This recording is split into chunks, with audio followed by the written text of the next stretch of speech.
Artlist.io.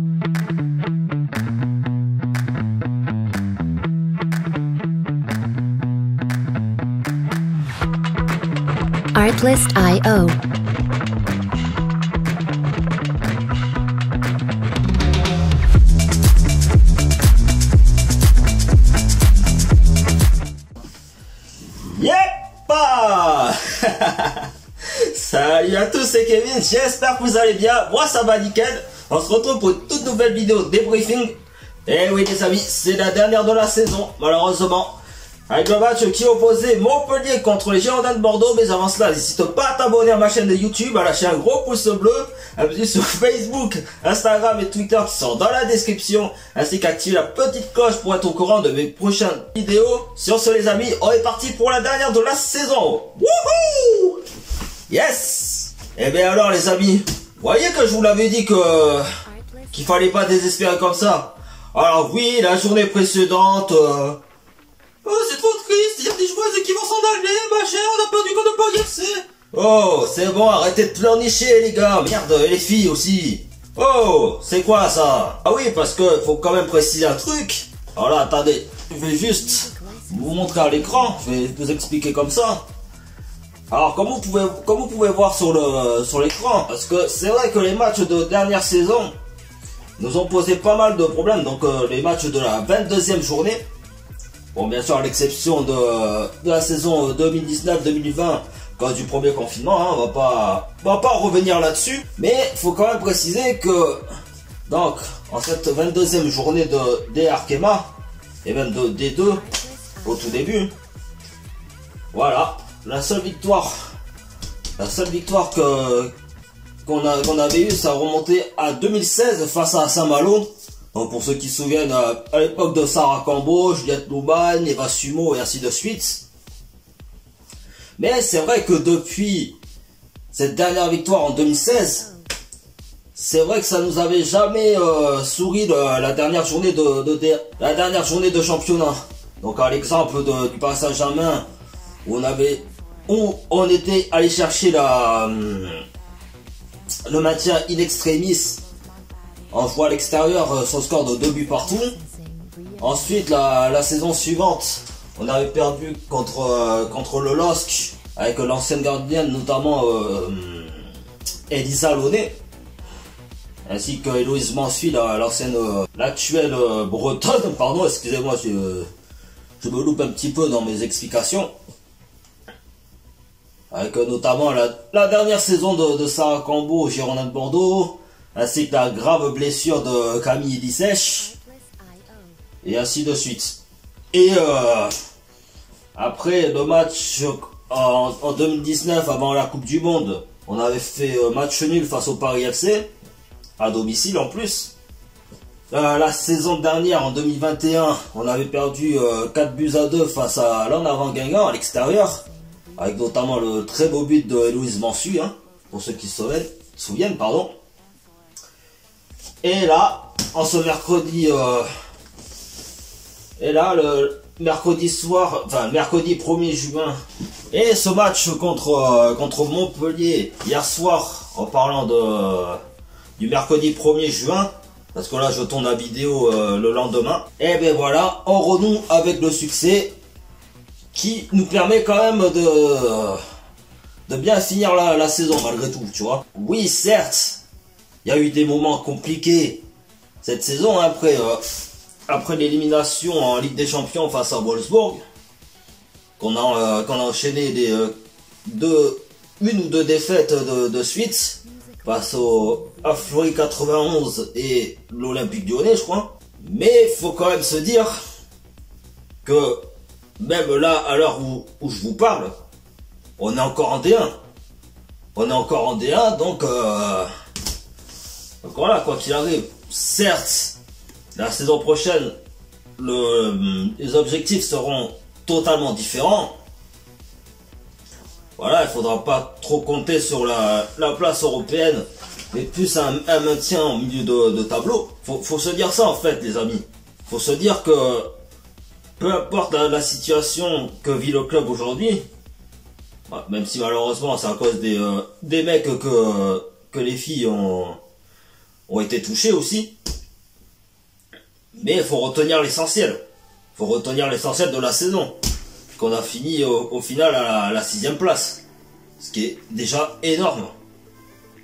Comparé à la première partie de saison assez compliquée. Concernant le match... ouais.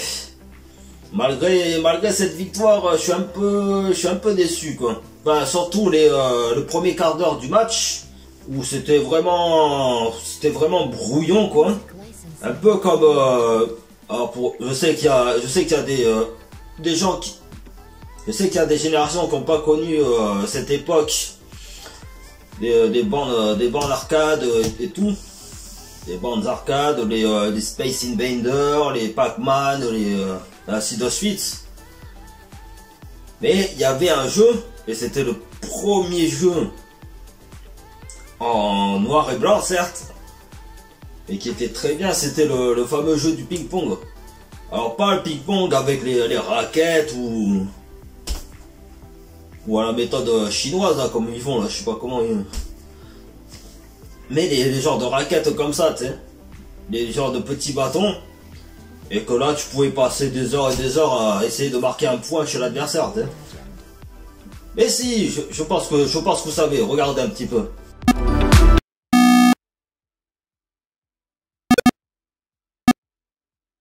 En gros, c'était comme ça, les 10-15 premières minutes du match.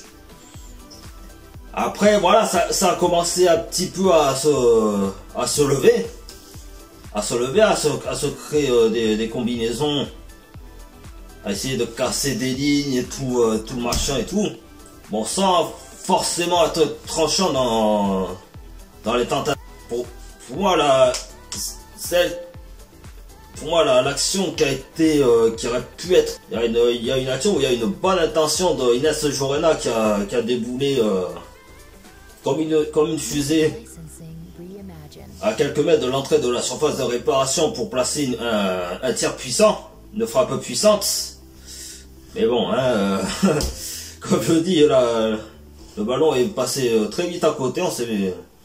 C'est vraiment dommage après, tu vois.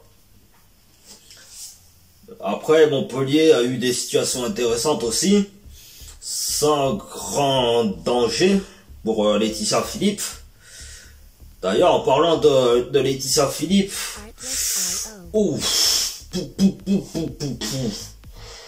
franchement, j'en ai vu des actions spectaculaires comme ça, mais alors là, c'est pas pour vous dire, mais j'ai vraiment eu la flippette jusqu'au bout, quoi. C'est parce que, après, comme je dis, la Montpellieraine, je pense pas, tu vois, que c'était son intention de faire mal à Laetitia Philippe, hein, tu vois, il y a pas, comme je dis, on n'est pas là pour se blesser, on est là pour défendre notre club, mais jamais dans l'intention de blesser qui que ce soit, bien entendu, sans méchanceté gratuite, on va dire. Mais alors quand j'ai vu le genre de, pour ceux qui connaissent un peu le hockey sur glace, ce genre de mise en échec pas très propre, même cette prise de catch assez risquée, on va dire. Et je vous jure, hein, j'ai cru qu'elle allait mal retomber sur la nuque ou quoi que ce soit. Hein. Alors certes, Laetitia Philippe, probablement elle ne va pas prolonger au vu de la situation du club. Alors imagine, elle se serait vraiment gravement blessée, pardon. Là où je pense, tu vois, à la nuque. Et t'imagines un peu ce départ des Girondins de Bordeaux, quoi. Ça serait vraiment... Ouais, non, après au niveau du contenu du match, franchement, tu vois, je sais que depuis son arrivée aux Girondins de Bordeaux, je reconnais que, tu vois, j'ai été un petit peu dur avec Claire Labauger. Alors notamment sur ces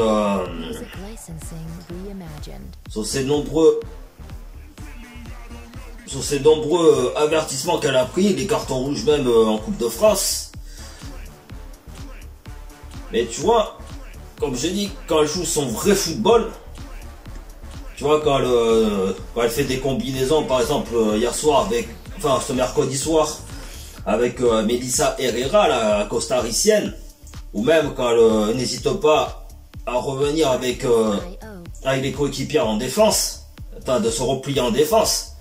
Là, tu vois, pour moi, là, ça fait plaisir de voir ça. Ouais, bon, c'est vrai que ces tentatives de lob, c'est un petit peu gourmand, hein, ça, je pense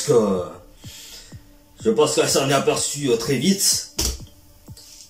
Mais là, je reconnais que Claire Lavoisier a fait un bon match hier soir. En ce mercredi 1er juin. Et franchement, je pense que si elle avait donné ce genre de performance toute la saison, parce que c'est vrai qu'il y a des matchs où elle était pas forcément dedans. Là, je pense, qu'il y aurait peut-être, on va dire, une opportunité pour Claire Lavoisier de revenir en équipe de France. Et puis là, en deuxième période, et ben là, bizarrement, tout allait mieux. Tout allait mieux, il y avait, comme je dis, la partie de ping-pong. Bon là, de manière un peu plus rythmée. C'est-à-dire, un coup, il y avait des temps forts pour Montpellier. Un coup, il y avait un temps fort pour les Bordelais. Pour les Bordelaises, pardon. Pour les Bordelais, hein. Surtout pour atterrir en Ligue 2, les mecs. Bon, bref. Et franchement, là, il y a eu quelque chose, quoi, tu vois. Bon, même si Montpellier, sur une action, a failli ouvrir le score. Et encore, heureusement que Laetitia Philippe peut remercier le poteau d'avoir été sauvé par le poteau. Parce que franchement, j'ai cru qu'à plusieurs reprises, on allait prendre un but. On allait encaisser un but. Mais franchement, Laetitia Philippe, elle était là, quoi. Elle était présente, quoi. Et quand tout le monde croit... Et quand tout le monde croit que le match va se finir sur un pauvre score nul et vierge, une joueuse, je dis bien une joueuse, va faire basculer le match pour la victoire des Bordelaises. Son nom, Michaela Cardia. Oui, monsieur. Oui, mesdemoiselles et messieurs. Merci Michaela Cardia de ce but de la victoire qui permet de finir sur une note très positive pour cette fin de saison 2021-2022. D'ailleurs, en parlant de prolongation ou de prolongation, de départ, quoi que ce soit, voici pour vous un petit point mercato. Mercato des Girondins de Bordeaux, bien entendu.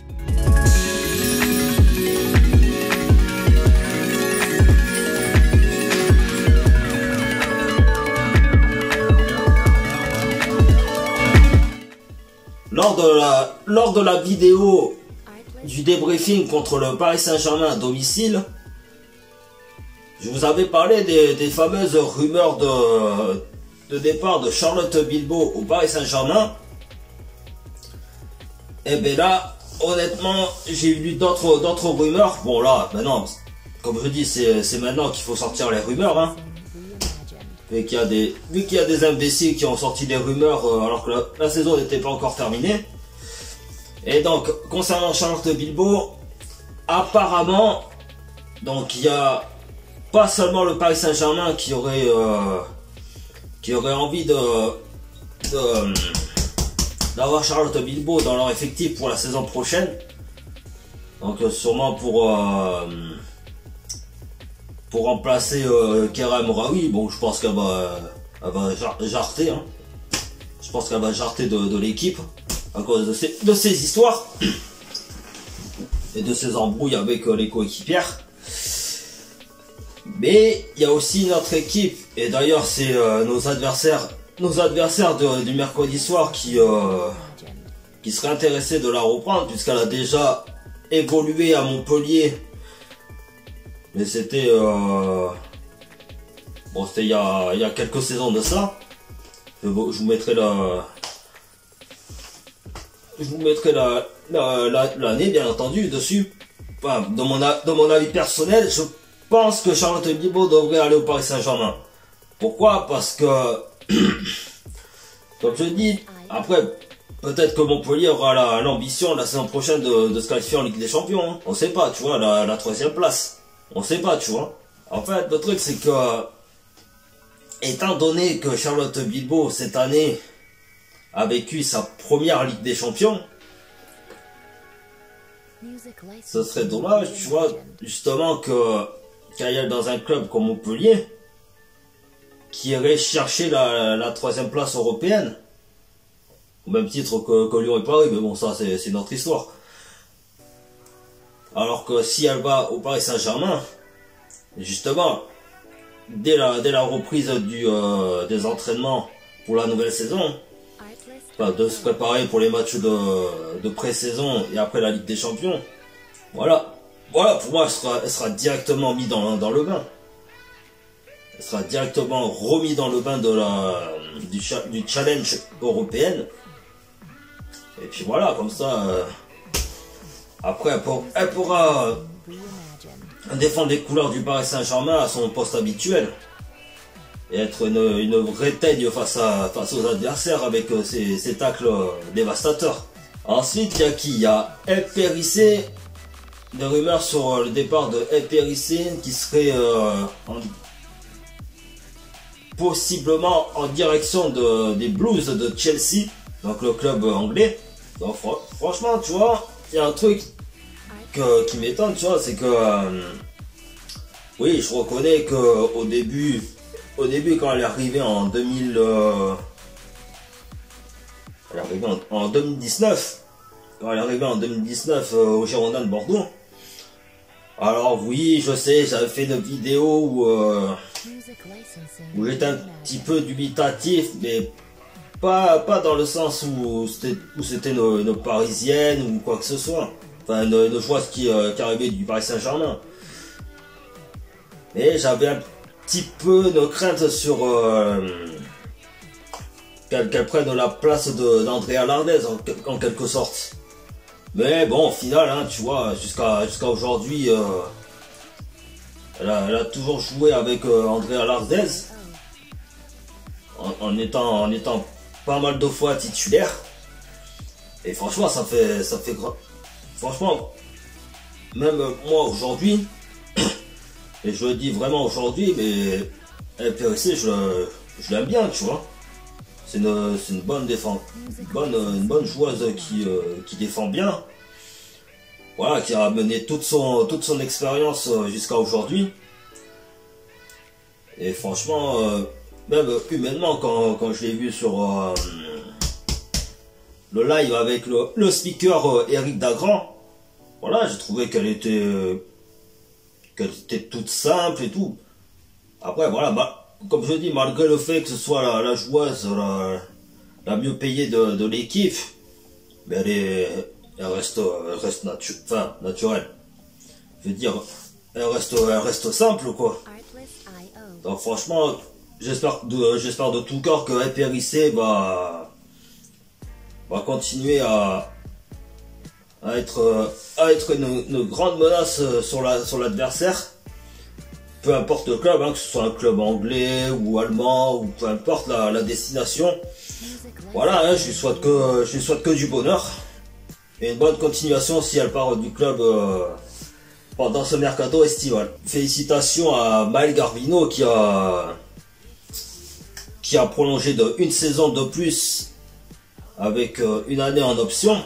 En fait, pour ceux qui ne savent pas ce que ça veut dire une année en option, en fait, c'est donc la saison prochaine, elle sera bien présente. Peu importe la position que la section féminine aura à la fin de la saison 2022-2023. Enfin, si les objectifs sont validés au cours de la saison prochaine. Par exemple, pour la saison 2023-2024, le club peut proposer l'objectif d'essayer de reprendre une place européenne pour la Ligue des Champions. Et dans ce cas-là, elle pourra dire oui, j'ai envie de continuer l'aventure, avec les Bordelaises, ou je préfère me classer. Parce qu'après c'est en option, donc c'est pas obligatoire. Ah oui, d'ailleurs, il y a une personne très spéciale qui voudrait dire un petit mot sur Maël Garbillon. Alors attendez, je vais aller le chercher 2 minutes. Attends. Hop. Couper. Alors attends, hop. Yeah mon amigo. Tu sais que je suis le tonton de Maël Garbillon. Et tu sais quoi? Je voudrais dire félicitations ma nièce Maël Garbillon pour sa prolongation. Et tu sais quoi? Petit? Tu sais même pas comment j'ai fait prolonger ma nièce. Eh oui mon ami, le business c'est le business. J'ai fait un petit billet à Gérard Lopez. Oui, tu as bien entendu. À celui qui a descendu ses cognos en Ligue 2. Je lui ai donné 1 million de billets pour sauver ma petite nièce qui était en fin de contrat. Oh putain, c'est de la bonne colombienne cela. Donc ma petite nièce, si tu vois cette vidéo, tonton il t'aime très très fort. Il te fait de petits bisous. Ouais, je fais des bisous avec ma cigarette de Cuba. Avec mon cigare, qu'est-ce qu'il y a? Tu me cherches peut-être? Non mais... C'est un Garbillon. Pour vous servir. Ah putain. Ah, il est sympa ce tonton Garbillon, hein. Wow. Et voilà les amis, c'est la fin de ce dernier débriefing de la saison 2021-2022 de la DRKMA. J'espère que ça vous aura plu. Si c'est le cas, n'hésitez pas à vous abonner à ma chaîne YouTube, à lâcher un gros pouce bleu, à me suivre sur Facebook, Instagram et Twitter qui seront dans la description, ainsi qu'activer la petite cloche pour être au courant de mes prochaines vidéos. Franchement, ça a été une belle aventure passée en votre compagnie. C'est vrai que ça n'a pas été une saison... Ça n'a pas été une saison facile non plus, hein, on va pas se mentir. Mais bon, comme je dis, on est encore en D1. Et ça c'est le... Merde. Entre vous et moi, il faut se dire quand même que on est encore en D1 Arkema. C'est déjà l'essentiel. Voilà, allez. Donc franchement, voilà, je m'adresse à toutes les... à toute l'équipe des Girondines à toute l'équipe de la section féminine des Girondins de Bordeaux. Merci vraiment pour cette saison, même si ça n'a pas été simple. Mais il faut quand même reconnaître que vous avez tout donné par rapport aux mecs, hein, bien entendu. Après, malheureusement, hein, voilà, vous payez les conséquences de leur bêtises. Mais bon, comme on dit, il faut continuer à avancer. C'est comme ça, c'est le football. Allez. Je m'en vais à Dubaï pour me faire chier dessus pour de l'argent. Mais non, je rigole. Qu'elle se fait en ces influenceuses de mes deux là. Allez, ciao ciao tout le monde. Bye bye. À la saison prochaine.